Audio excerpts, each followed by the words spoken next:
শুনবেন স্থানীয় বাংলা সংবাদ এবং পরবর্তী অনুষ্ঠানসমূহ ঢাকা থেকে সম্প্রচার করা হবে। আসসালামু আলাইকুম।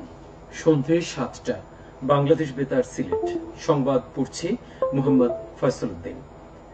অন্তর্বর্তীকালীন সরকারের খাদ্য ও ভূমি উপদেষ্টা আলী ইমাম মজুমদার বলেছেন, কোনো ধরনের ভোগান্তি ছাড়া কৃষকরা যাতে ধান বিক্রি করতে পারেন সেক্ষেত্রে খাদ্য বিভাগের সর্বোচ্চ নজরদারি থাকবে। ধান ও চাল ক্রয়ে মধ্যস্বত্বভোগী ও সিন্ডিকেট নিয়ন্ত্রণে বাজার মনিটরিং করা হবে। অভিযোগ পেলে ব্যবস্থা নেওয়া হবে। তিনি আজ সুনামগঞ্জের শান্তিগঞ্জ উপজেলা খাদ্য গুদামে সরকারিভাবে ধান সংগ্রহ কার্যক্রমের উদ্বোধনকালে এসব কথা বলেন। এ সময় উপস্থিত ছিলেন জেলা প্রশাসক ডক্টর ইলিয়াস মিয়া। তিনি হাওরে ধান কাটা কার্যক্রম পরিদর্শন করেন। এবারে ৩৬ টাকা কেজি দরে সুনামগঞ্জে সরকারিভাবে ১৪,৬৪৫ মেট্রিক টন ধান সংগ্রহ করা হবে। প্রযুক্তি, গবেষণা, উদ্ভাবন ও শিক্ষা বিষয়ক আন্তর্জাতিক সম্মেলন শুরু হয়েছে আজ শাহজালাল বিজ্ঞান ও প্রযুক্তি বিশ্ববিদ্যালয়ে। ৩ দিনব্যাপী সম্মেলনে দেশ বিদেশের ৪২টি বিশ্ববিদ্যালয় ও গবেষণা প্রতিষ্ঠান থেকে প্রায় ৮০ জন শিক্ষক এবং ২৮৮ জন শিক্ষার্থী তাদের গবেষণাপত্র উপস্থাপন করবেন। বিশ্ববিদ্যালয়ের কেন্দ্রীয় মিলনায়তনে উদ্বোধনী অনুষ্ঠানে সভাপতিত্ব করেন অধ্যাপক ডক্টর রেজা সেলিম।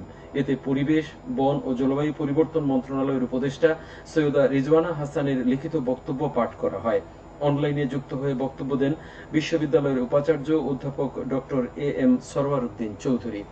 আয়োজক কমিটির সদস্যরা জানান, আন্তর্জাতিক সম্মেলনটির মূল উদ্দেশ্য প্রযুক্তি, গবেষণা ও শিক্ষা ক্ষেত্রে সাম্প্রতিক উদ্ভাবনকে উপস্থাপন করা। এছাড়া বৈজ্ঞানিক উন্নয়ন বিষয়ে দেশ বিদেশের গবেষক, প্রকৌশলী, শিক্ষাবিদ, শিল্প বিশেষজ্ঞ ও শিক্ষার্থীদের মধ্যে জ্ঞান ও মত বিনিময়ের একটি অন্তর্ভুক্তিমূলক প্ল্যাটফর্ম তৈরি করা।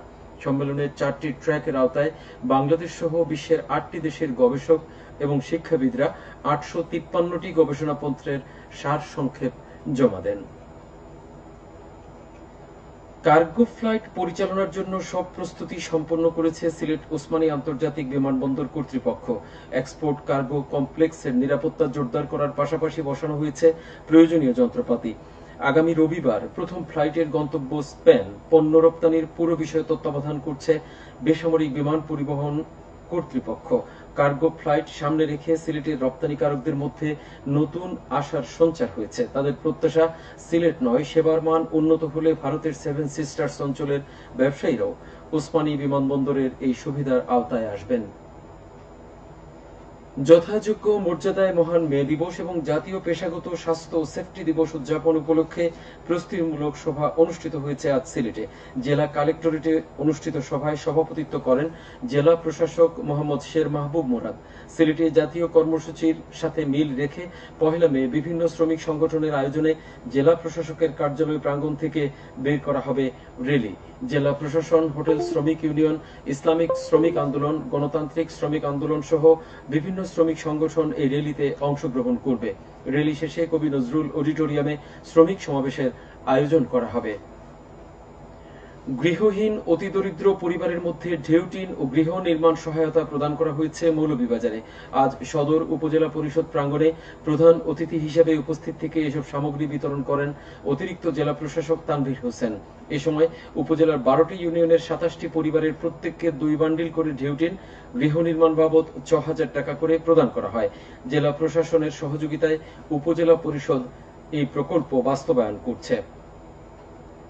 ক্যাথলিক চার্চের প্রধান, ভ্যাটিকান সিটি স্টেটের রাষ্ট্রপ্রধান হিজ হোলিনেস পোপ ফ্রান্সিসের মৃত্যুতে আজ থেকে আগামী শনিবার পর্যন্ত দেশে 3 দিনের রাষ্ট্রীয় শোক পালন করা হচ্ছে। এই উপলক্ষে বাংলাদেশের সকল সরকারি, আধা সরকারি ও স্বায়ত্তশাসিত প্রতিষ্ঠান এবং শিক্ষা প্রতিষ্ঠান সহ সকল সরকারি ও বেসরকারি ভবন এবং বিদেশে বাংলাদেশ মিশন সমূহে জাতীয় পতাকা অর্ধনমিত থাকবে। ক্যাথলিক চার্চের প্রধান এবং ভ্যাটিকান সিটি স্টেটের রাষ্ট্রপ্রধান পোপ ফ্রান্সিসের মৃত্যুতে 3 দিনের রাষ্ট্রীয় শোক পালন শুরু হয়েছে মৌলভীবাজারেও। আজ বৃহস্পতিবার সকালে সব সরকারি, আধা সরকারি, বেসরকারি ও স্বায়ত্তশাসিত প্রতিষ্ঠান, শিক্ষা প্রতিষ্ঠান সহ সকল সরকারি ও বেসরকারি ভবনে জাতীয় পতাকা অর্ধনমিত রাখা হয়। তাছাড়া তাঁর আত্মার শান্তির জন্য নতুন কালীবাড়ি, লোকনাথ ও রামকৃষ্ণ সেবাশ্রম, খ্রিস্টান মিশনারি ও শ্রীমঙ্গল ক্যাথলিক মিশনে বিশেষ প্রার্থনার আয়োজন করা হয়। এবারে শুনুন কৃষি সংবাদ। সারা দেশের মতো সিলেটেও গোলাপগঞ্জেও বোরো ধান সংগ্রহের কাজ শুরু হয়েছে। উপজেলা খাদ্য কর্মকর্তার কার্যালয়ের উদ্যোগে আজ এই কার্যক্রম শুরু হয়। প্রথম দিনই কৃষকদের কাছ থেকে ৩ টন ধান সংগ্রহ করা হয়েছে। এই কার্যক্রম চলবে ৩১ আগস্ট পর্যন্ত। কৃষকদের কাছ থেকে প্রতি কেজি ধান ৩৬ টাকা আর চাল ৪৯ টাকা দরে কেনা হবে। অনুরূপ কর্মসূচি শুরু হয়েছে জেলার বিশ্বনাথেও। উপজেলায় এবছর ৪৬৮ মেট্রিক টন ধান ও ১২৪ মেট্রিক টন সিদ্ধ চাল ক্রয় করা হবে। সবশেষে আবহাওয়া। রাত ১টা পর্যন্ত পূর্বাভাসে বলা হয়েছে সিলেট সহ পার্শ্ববর্তী এলাকার জন্য কোনো সতর্কবাণী নেই এবং কোনো সংকেত দেখাতে হবে না। আজ সিলেটের সর্বোচ্চ তাপমাত্রা ছিল ৩৪.৭ ডিগ্রি এবং সর্বনিম্ন ২২.২ ডিগ্রি সেলসিয়াস। বাতাসে আর্দ্রতা ছিল সকালে ৮৫ এবং সন্ধ্যায় ৭২%। আগামীকাল সিলেটে সূর্যোদয় ৫টা ২৪ মিনিটে, সূর্যাস্ত ৬টা ১৮ মিনিটে। সংবাদ শেষ হলো। পরবর্তী স্থানীয় সংবাদ প্রচারিত হবে আগামীকাল সকাল ৮টা ১০ মিনিটে।